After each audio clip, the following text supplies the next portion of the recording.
नमस्कार दोस्तों, 7 अगस्त के मॉर्निंग अपडेट में आपका स्वागत है। बुधवार का दिन और हफ्ते का तीसरा ट्रेडिंग सेशन। शुरुआत करते हैं कल के बाजार से। अगर हम कल का बाजार देखें तो कल जो था मार्केट जो था परसों के क्लोजिंग पॉइंट से तो हायर ही ओपन हुआ था और हमें जितने भी स्टॉक्स थे उनमें काफ़ी ज़्यादा बढ़त देखने को मिली थी। फिर उसके बाद अचानक से 10 बजे के आसपास जो निफ्टी 50 स्टॉक्स है उसमें हैवी सेलिंग दिखाई दी और हमें तकरीबन 2 बजे के आसपास मार्केट रेड हो गया था। सबसे ज्यादा रियल्टी स्टॉक्स थे जो बड़े, और फाइनेंशियल और पीएसयू स्टॉक्स में काफी ज्यादा गिरावट हमें देखने को मिली। अगर हम तीनों मेजर इंडेक्स भी देखें तो निफ्टी में जो क्लोजिंग है 23,992 है, जैसे कि हमने कल प्रेडिक्ट किया था 24,000 के लेवल को ब्रीच करेगा, और देखिए सेम हुआ है। बैंक निफ्टी अभी 49,748 पे है और फिर निफ्टी 22,520 पे है। तीनों में ही मामूली सी गिरावट है। अगर अभी हम ग्लोबल मार्केट के सेंटीमेंट देखें, बिकॉज जितना भी इंडियन मार्केट में गिरावट है वो ग्लोबल मार्केट के कारण हो रही है, तो अभी भी आपको ट्रेंड जो है बेरिश दिखाई देंगे। हालांकि यूएस के अभी तीनों ही इंडेक्स पॉजिटिव में ट्रेड कर रहे हैं। नैस्डैक तकरीबन 150 पॉइंट से ऊपर है, लेकिन अगर आप लॉन्ग टर्म सेंटीमेंट्स की बात करें तो अभी भी बेयरिश ट्रेंड ही है। वहीं अगर हम ग्लोबल मार्केट में एशियन मार्केट को देखें तो एशियन मार्केट में कल निक्केई में हमें 3,000 पॉइंट की बढ़त देखने को मिली थी, तो आज हल्की सी बढ़त है इसमें तकरीबन 156% की। लेकिन ट्रेंड हम देखें कुल मिला के तो अभी बेरिश ही है। बट ताइवान का बाजार और कोस्पी और गिफ्ट निफ्टी अभी और सिंगापुर का जो बाजार है हल्का सा पॉजिटिव में ट्रेड कर रहा है, बट अभी भी नेगेटिव है सेंटीमेंट। अगर स्टॉक देखे जिन्हें हमें आज रडार पे रखना है बिकॉज इसमें हाईएस्ट ओपन इंटरेस्ट है, तो GTL infra, idea, Zomato, yes bank और सुजलॉन। अगर स्टॉक से खबरों की बात करें तो आरबीआई की मॉनेटरी पॉलिसी की मीटिंग स्टार्ट होने वाली है 3 दिन की। 8 तारीख को इसका डिसीजन अनाउंस होगा। मॉनेटरी पॉलिसी हमारी इकोनॉमी के काफ़ी ज़्यादा चीज़ें डिपेंड करती है, इंटरेस्ट रेट और कैसे रहेगा आगे हमारी दशा दिशा इकोनॉमी की। तो स्टॉक मार्केट पे इसका बहुत बड़ा असर पड़ेगा, तो आप ध्यान रखिएगा आरबीआई के डिसीजन पे। अगर ओला इलेक्ट्रिक के आईपीओ की बात करें तो तकरीबन 4.5% ये सब्सक्राइब हो चुका है। रिटेल सब्सक्रिप्शन तकरीबन 3.5% है, अभी ये क्लोज हो चुका है सब्सक्रिप्शन के लिए। अगर हम वहीं फर्स्ट क्राई के आईपीओ की बात करें तो इस ये मामूली सा सब्सक्राइब हुआ है 0.11%, और रिटेल सब्सक्रिप्शन भी 0.5% है। ज़्यादा कोई लोगों का इंटरेस्ट नहीं दिखाई दे रहा है।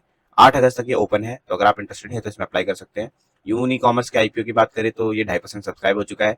रिटेल सब्सक्रिप्शन तकरीबन 10% के आसपास है, इसका भी सब्सक्रिप्शन 8 तारीख तक ओपन है। एनटीपीसी को है जो टैक्स की पेनल्टी मिली है आंध्र प्रदेश से, और कंपनी अभी इस ऑर्डर के अगेंस्ट अपील करेगी, तो ये एक थोड़ी सी नेगेटिव न्यूज है कंपनी के लिए। पावर फाइनेंस कॉर्प की बात करें, इनका नेट प्रॉफिट जो है तकरीबन 20% बढ़ा है और इन्होंने इंटरम भी डिक्लेयर किया है 3.25 रुपए पर शेयर। रिकॉर्ड डेट है इनकी 30 अगस्त। वेदांता की बात करें, इनका प्रॉफिट जो है तकरीबन 36% बढ़ा है। आ, और अगर हम इसी चीज को देखें, टाटा पावर का नेट प्रॉफिट जो है गिरा है तकरीबन 0.16%। टीवीएस मोटर का प्रॉफिट जो है 6% बढ़ा है। क्यूमिंस इंडिया का क्वार्टरली प्रॉफिट जो है 30% बढ़ा है। श्री सीमेंट का क्वार्टरली प्रॉफिट 50% से ज्यादा गिरा है, तो स्टॉक्स में गिरावट आने के काफी ज्यादा चांसेस हैं। वहीं अगर हम सोलर इंडस्ट्री की बात करें, इनका नेट प्रॉफिट 45% बढ़ा है। सुजलॉन एनर्जी अब क्या है, संजय गोधावत से रेनो एनर्जी सर्विसेज में जो है इनका स्टेक एक्वायर करेगी, तो ये भी एक स्टॉक में हलचल हो सकती है, तो सुजलॉन एनर्जी पे आप नजर बनाए रख सकते हैं। वैसे भी इसमें काफी ज्यादा बढ़त बीच में देखने को मिली थी। जीआर इंफ्रा प्रोजेक्ट की बात करें तो ये कर्नाटका में एक ट्रांसमिशन लाइन के लिए नंबर 1 बिडर साबित हुए हैं, तो ये भी एक पॉजिटिव न्यूज है। टॉप गिरने की स्टॉक बात करें जिनमें सबसे ज्यादा बढ़त हुई थी, Britannia industry, JSW steel, Tech Mahindra, Larsen Toubro, L and T, Mindtree. गिरावट की बात करें तो सब HDI life insurance, SBI life insurance, BPCL, Shriram finance और स्टेट बैंक ऑफ इंडिया। सबसे ज्यादा गिरावट जो थी एचडीएफसी लाइफ इंश्योरेंस में देखी गई थी 4.5%। सबसे ज्यादा वॉल्यूम जिन स्टॉक में आता है Tata steel, ONGC, HDFC bank, NTPC और State Bank of India. India VIX की बात करें 7.5% की गिरावट के साथ अभी भी 18 पे है, काफी अनस्टेबल है, गिरावट आने के चांसेस अभी भी है मार्केट में। एफआईआई की बात करें तो देखिए इन्होंने कल बिक्री की थी और डीआई ने खरीदारी की थी। एफआईआई पिछले लास्ट सेशन 3 सेशन से अपना पैसा निकाल रहे हैं, वही डीआई इन्वेस्ट कर रहे हैं, बट नेट नेट देखे तो मार्केट में लिक्विडिटी का क्रंच है। आईपीओ अभी भी जो है फर्स्ट क्राई का और यूनिकॉमर्स का आईपीओ ओपन है। फर्स्ट क्राई को एज सच उतना कोई कस्टमर्स का इंटरेस्ट नहीं मिल रहा है, तो अगर आपको अप्लाई करना है तो आप अप्लाई कर सकते हैं। ऑप्शन चेन डेटा की बात करें तो निफ्टी जो था कल एक बियर नोट के साथ 23,992 के लेवल पे बंद हुआ। अब इसका जो करंटली रेजिस्टेंस है वो 24,263 पे है, और जो अभी सपोर्ट है वो 23,841 पे है, तो ये दोनों लेवल को आप ध्यान में रखिएगा।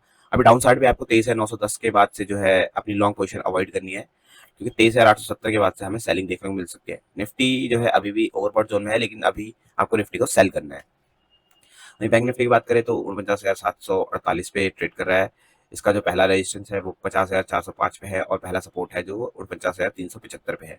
तो आप इन सभी लेवल्स को ध्यान में रख के ट्रेड कीजिएगा। धन्यवाद।